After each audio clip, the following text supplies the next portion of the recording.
I want to know, when you have an injury in a film, like you have in this film, does that become something mental that you have to be aware of, or do you stick like a stick in there that's like poking you like with a little pin to give you, the pain? As I torture myself through the entire experience.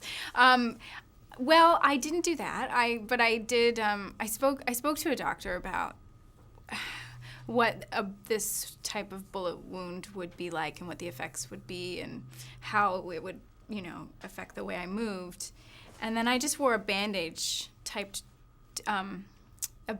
like really taut around my leg so that I wouldn't forget which leg had been wounded. So, yeah, but no pain. The director never came No over, actual just, pain. Jabbed me. like, No. Limp, We don't please. believe you. Yeah. Well, now I understand that you went through some intense training as a soldier yourself for this role. Is that right? Like 2 weeks? Yeah, I spent a little bit of time in a boot camp.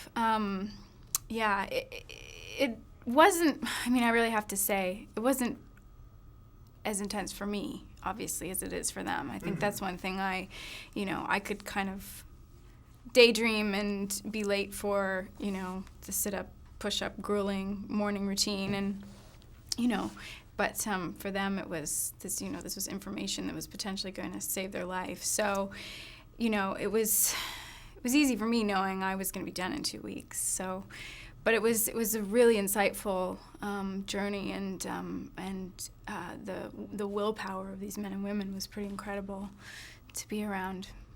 Well, Yeah. I want to know, talking with some of the soldiers, did you ever hear any of them talk about instances like we see in the bar with you in the fight?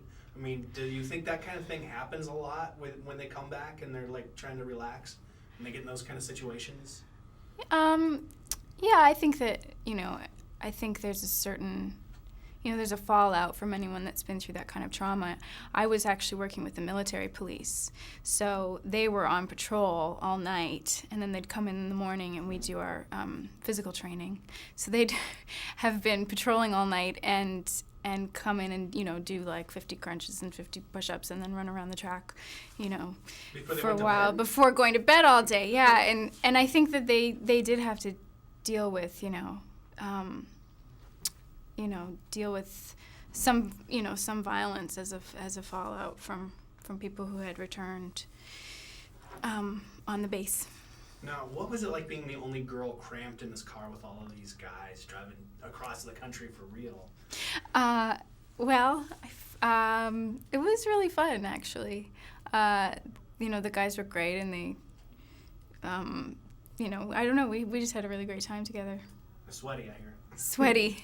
It was a little sweaty, yeah, especially in Vegas. It was like, 100, I don't know what it was. It was heat I'd never felt before.